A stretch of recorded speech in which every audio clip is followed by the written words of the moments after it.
My name is Kieran. Welcome to another Manchester United live stream on the channel. Tonight, we're going to be previewing the big clash on the weekday, if you want to call it that. Man United taking on Sheffield United at Old Trafford in front of an empty stadium. For the first time at Old Trafford in a long time. It's going to feel really weird. It's going to feel really weird. But I'm here for it, and I think actually, to be fair, the football that we've seen hasn't been too bad. The football that we've seen so far, even though there hasn't really been hasn't been any crowd at all, has actually not been too bad. I don't think the standard's been too bad at all. So I'm not too worried about what it's going to feel like to watch it or anything like that. It's going to be weird, but I'm not too worried about that. I'm just worried about getting the 3 points really, and that's the most important thing. Sheffield United, of course, haven't really. I mean, they in their last game. They drew. They're just. I mean, it seems like they're not as good as they were before the lockdown. That's similar to us, really. They're not as good as they were before the lockdown. Welcome, Red Dot Studio. Thanks, G. Welcome to the stream. Thanks for joining. Make sure you check out his channel if you aren't already. Really good stuff on there. But yeah, look, Sheffield United. I think you can never underestimate them, but they're definitely not as good as they were last time we played them. I think.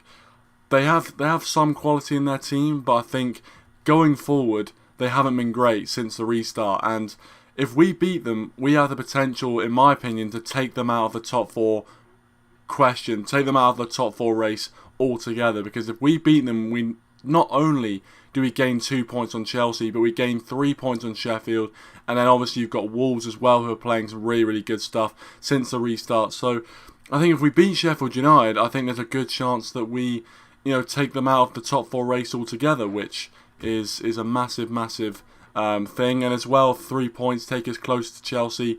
Realistically, we need to do that. We need to win this game because Chelsea have opened up a 5-point gap after we slipped up against Spurs, and they beat Aston Villa. Obviously, Villa. I can't believe Villa didn't hold on to anything there. I can't believe they didn't get at least a point from that game. They let Chelsea turn it around in a matter of minutes, and that really didn't help us, to be honest, because if Villa could have got a result, that would have been so much better for us. But at the end of the day, it didn't happen, and we're here where we are. But we do have a good chance still of potentially getting top four, which is obviously the main thing. Henderson won't play. Big thing for us actually is the fact that Henderson, who's been on decent form since kind of the restart, won't be able to play, obviously, because he's on loan at Manchester United. A lot of people after David De Gea's latest performance saying that potentially, De Gea shouldn't be Manchester United's goalkeeper going forward. And obviously Solskjaer has come out publicly and backed him and said he's the best goalkeeper in the world. And whilst he is making a few mistakes, he's not making loads of mistakes every single week, and it's not something to be worried about. I think it's good that obviously the manager's backing the players. That's what you want to see. But hopefully David De Gea doesn't make any of those sort of mistakes against Sheffield. And we've seen a lot of talk about Henderson joining Manchester United, but let me know your guys' thoughts. Do you think Jordan Henderson? Do you think Dean Henderson should join Manchester United and become our number one? Let me know your thoughts. Welcome Kashif, thanks for joining, really appreciate it. He says, hey man, hope you're doing well and staying safe. Yeah, I'm staying safe, my friend. Hopefully you guys are doing the same too. Thanks for joining, Kashif. And welcome Dazza, thanks for joining, Dazza, really appreciate it. Make sure you check out his channel as well, really good stuff on there. Closing in on 1,000 subscribers as well, so make sure you do check him out on there. But yeah, Dean Henderson obviously won't be able to play. I think is Egan as well. I think Egan from Sheffield United got suspended, so he won't be able to play. So there's a few players actually from Sheffield United. Yeah, it should be good for us really. It should be good that Henderson isn't playing. Obviously, Henderson didn't play against us last time, and we were able to bang in 3 goals. I mean, none of them really were the goalkeeper's fault. But at the same time, I guess it's better to have the opposition not have their number one goalkeeper available to them. Dennis says, what happened to the calls recently? You haven't been accepting any in the streams.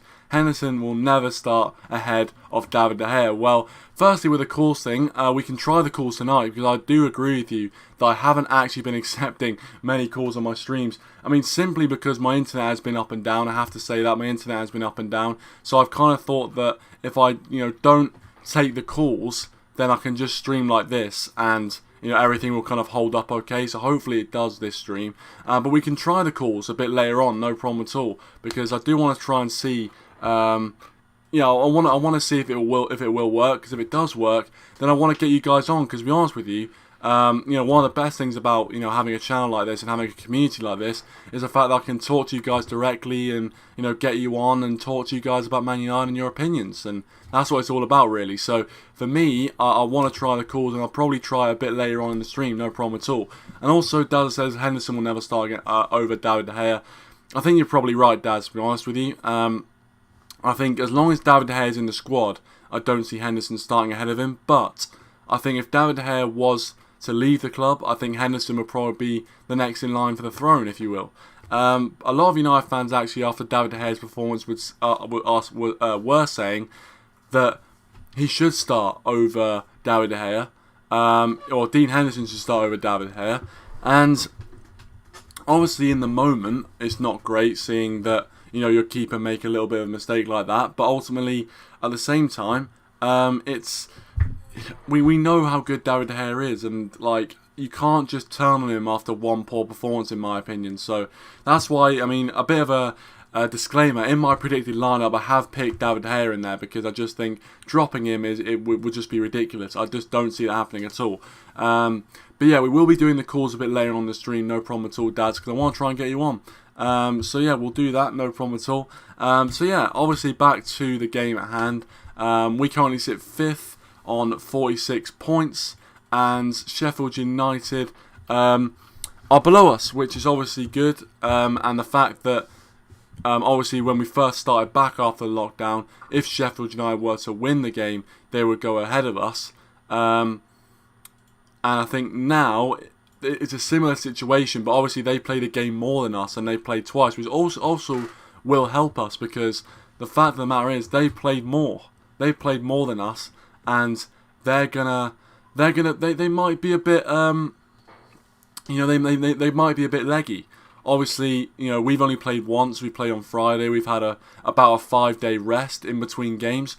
They've had to play on the weekend, and also they played last Wednesday as well. So they've had a bit of a more busier schedule than us. So I think that's going to come to their detriment, and you can see they were a bit sluggish as well towards the end of their game. So I think that's going to help us. Welcome, Graham. Thanks for joining, Graham. Appreciate it. He says, Kieran, what's good, bro? I'm good, mate. How are you doing?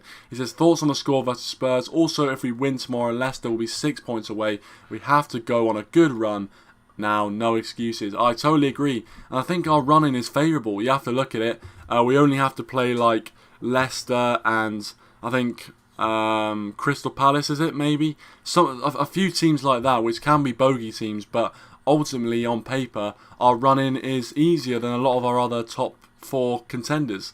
So we should be kind of looking at that, and we should be looking at that favourably, because obviously Chelsea have to play 2 more top 6 clubs, and they have to play Liverpool and Man City.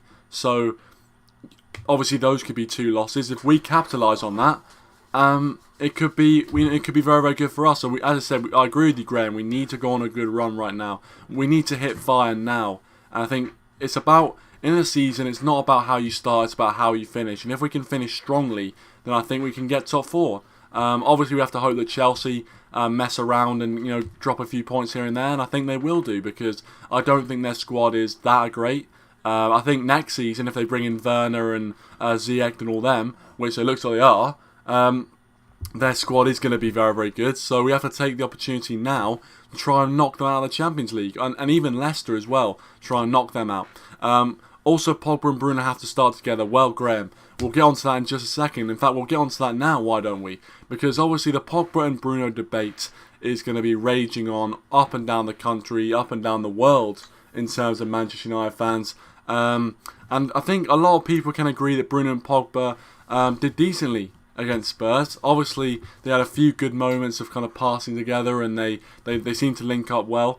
I did have a few worries, obviously, in my previous preview that you guys were there for. I had a few worries that Kane and Bruno might get in each other's way. Obviously, they're both similar sort of players, so I was afraid that they wouldn't complement each other. But actually, they played fine together. They created a lot of chances when Pogba came on. I thought Pogba was one of our best players in that game. So I think they have to start together. I think we need to see a full 90 minutes of Pogba and Bruno together to really get a flavour of what it's going to be like in the future. And for me, I think the future's bright with those two.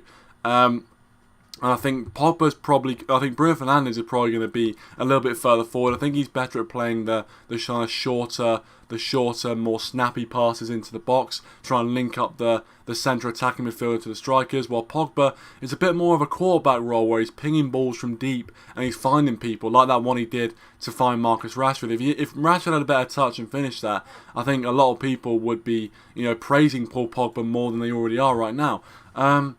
But that is what it is, and obviously I've put in the title of the stream that Pogba should start, and I think he should start. Obviously we had to kind of wait and see, we had to be a bit cautious against Spurs because Pogba was coming back from a lengthy injury, but the way he played against Spurs, the way he conducted himself, the way he dominated that midfield when he came on, and the passes he played, I think, he definitely needs to play, he needs to start, and we need his energy right from the very off. And I think with him and Bruno in that midfield, if we're not creating loads of chances, then something is going wrong. Because I think with Bruno, he could have easily scored a few goals in that game if he just made his decision making a little bit better with the shots he took. Because sometimes you're looking at some of the long range shots he takes and you just think, just take another touch, get a bit closer to the goal and ping it, because we know he's got a quality shot on him.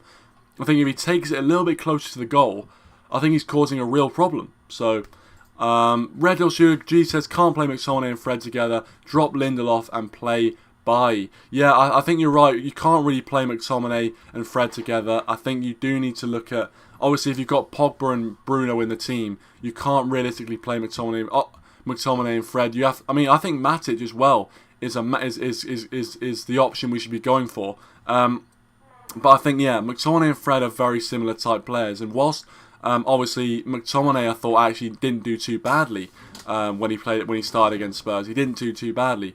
I think Fred didn't have the best of games, and I'll give him the benefit of the doubt because, to be honest with you, Fred, I'm just watching the Spurs game, by the way, if you see me keep looking over there. But obviously Fred didn't have the better games, but he has been fantastic for us recently. So for me, I think Fred does deserve the benefit of the doubt. But I think we should play midfielder Pogba and Bruno, and then potentially Matic in behind, because he's actually been very, very solid for us. And if you look in that Spurs game when Matic came on, we looked a lot more solid and a lot more. We had a lot more firepower going forward when they knew that Matic was sitting. Trans MUFC, welcome to the stream, man. Thanks for joining. Really appreciate it. He says, "What's up, mate? Long time no see. Hope everything's all right with you and your brother." Yeah. Everything's all right. Everything's all right with us. The family's doing great. We're all safe at the moment. Hopefully you guys are safe as well. But thanks for joining, mate. Appreciate it. And always appreciate you hopping into the stream. Graham says, another thing about James, I think we should go with Greenwood for the Sheffield game. Yeah, look, I think Greenwood is someone who... Greenwood is someone who, when he came on against Spurs, really impressed me. He's impressed me all season, and actually was brilliant in that game against Sheffield United in the reverse fixture. Obviously got the equalising goal, but he just looks so calm and composed, and for someone who's only 18 years old to have that sort of quality and composure in the final third is like gold dust. Dazza, problem with Fred is he's played as a CDM and he's more of an attacking midfielder in my opinion, in my eyes. Maguire and Lindelof, best defensive partnership. Bailly will leave this season, I think. There you go.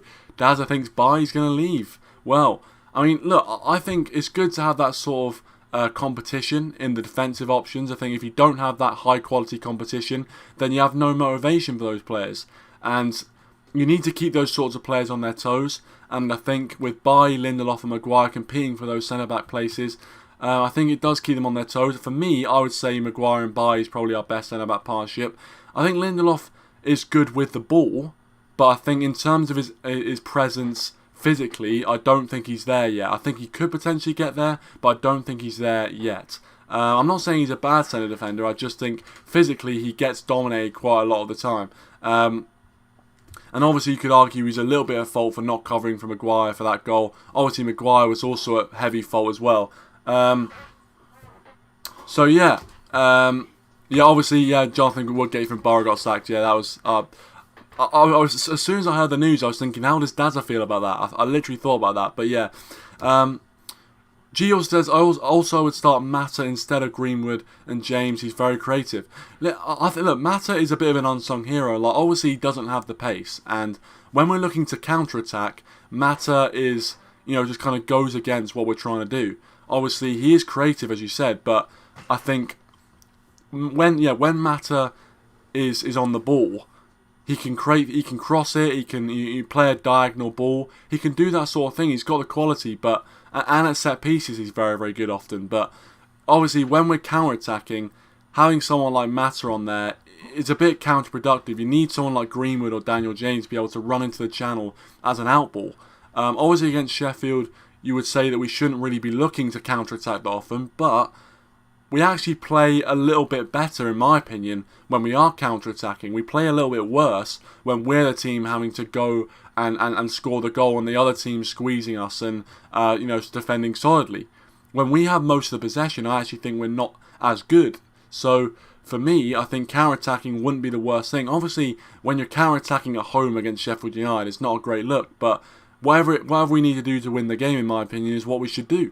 Graham says, Dazza, I disagree. Bailly is a better option than Lindelof. Bailly is faster, more mobile, more aggressive. Yeah, look, I think... Oh, sorry, I'm just watching the... Oh, Spurs nearly scored there. Hopefully West Ham can hold out here, or at least, nick a winner. Obviously, it'd be good to see Spurs lose this one. But yeah, for me, I would pick Bailly over Lindelof. As I said, I'm not saying Lindelof's the worst centre-back in the world. I'm just saying... I probably agree with Graham on this one, but each your own. Everyone's got their own opinion. But we're going to get on to the predicted lineup right now because I think it's been too long. I'm jabbering on, so I'm going to give you my predicted lineup. You guys can give me your predicted lineups, but also don't be afraid to give me your favourable lineups, the lineups that you guys want to see in this game. So I'm going to give you my predicted lineup right now. Here it is. So I've gone with the same formation that I did before, obviously in the last game. It did turn out to be the right formation, so I'm going to go with it again.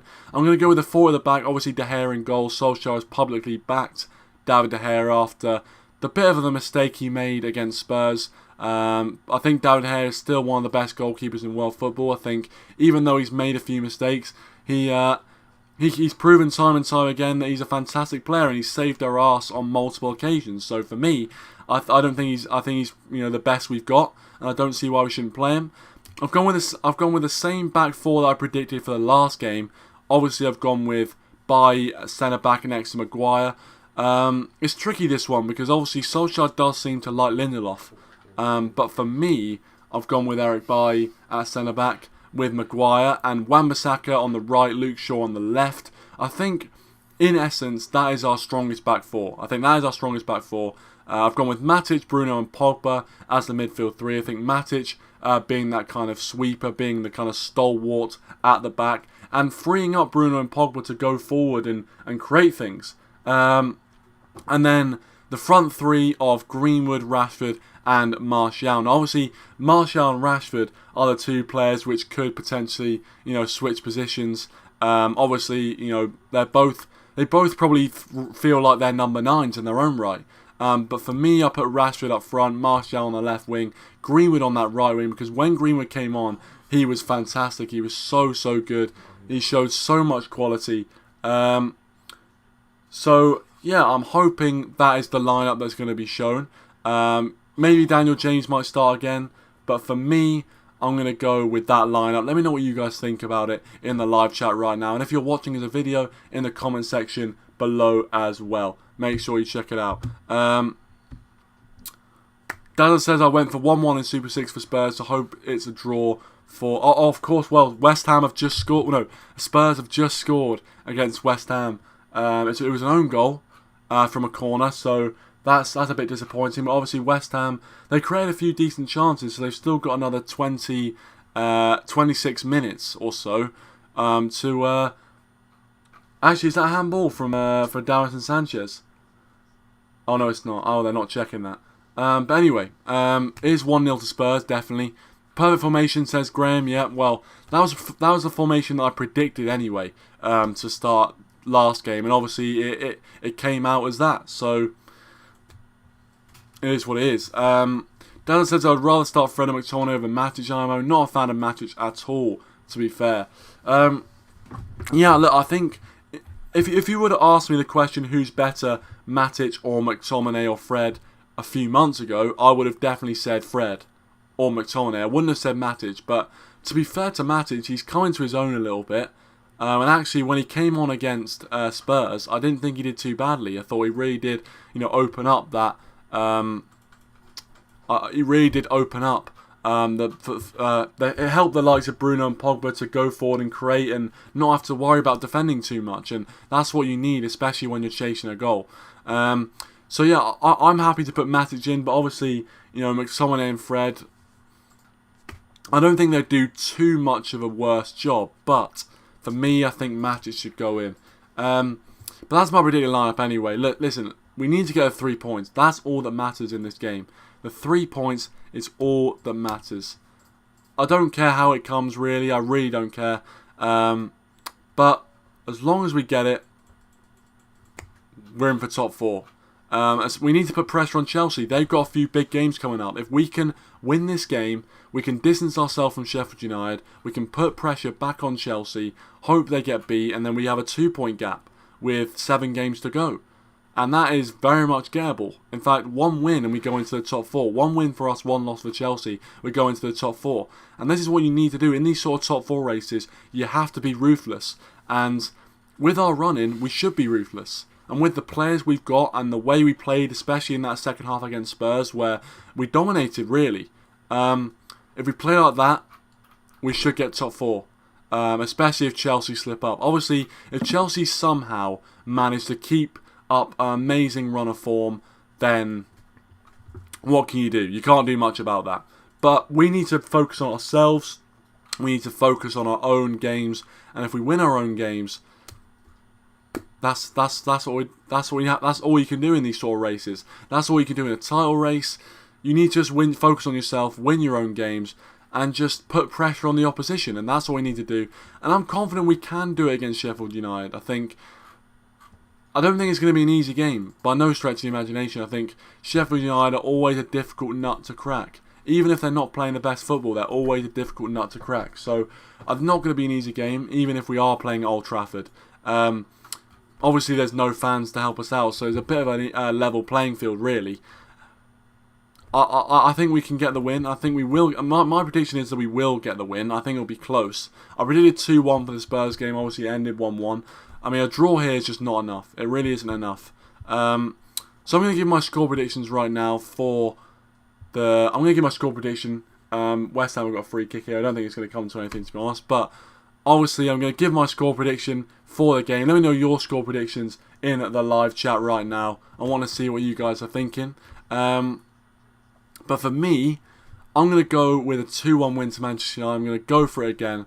I say 2-1. I hope they don't score, obviously, for goal difference reasons and just for the fact that I want it to be... I don't want to be stressed. I don't want my heart going. So for me, I'm going to go with a 2-1 win to Manchester United. I think Pogba will get on the score sheet again. Obviously, he seems to be he seems to be hot on the lips of everyone right now. So I'm going to go with a Pogba goal. Either a Pogba goal or a Pogba assist for me. And I think I'm going to go with a Martial goal as well. I can feel Martial potentially bagging one. And it's going to be 2-1 to Manchester United. We're going to get the 3 points. And you've got to be hopeful in these sort of games. Obviously, we're playing Sheffield United. Me saying that is ridiculous. I mean, if I was saying that, if I was going to say, eight years ago when Sir Alex Ferguson was still here, that, picking up a win against Sheffield United was hopeful, then I'd be laughed out of town. But the reality is, Sheffield United are very, very good right now. It is what it is. So, yeah, we've got to move on. We've got to kind of get the win, get the 3 points, and just get out of there. Because I think Sheffield United are one of those really sticky fixtures. I'm sweating a lot. That's probably why I'm thinking of the word sticky. But, yeah, it's one of those sticky fixtures. You just got to get out of the way, get the dub, and move out. So that's my thoughts on it. Let me know your guys' thoughts in the live chat and the comment section below as well. But listen, it's warm. It's very, very warm right now. Obviously, with the light and everything, I'm sweating. You can probably see I'm sweating. But anyway, let me know your thoughts in the comment section below. I'm going to end it there, guys. Thank you so much to everyone who has watched. Please leave a like and subscribe to the channel if you are new. Thank you so much for watching, guys. I'll see you after the Sheffield United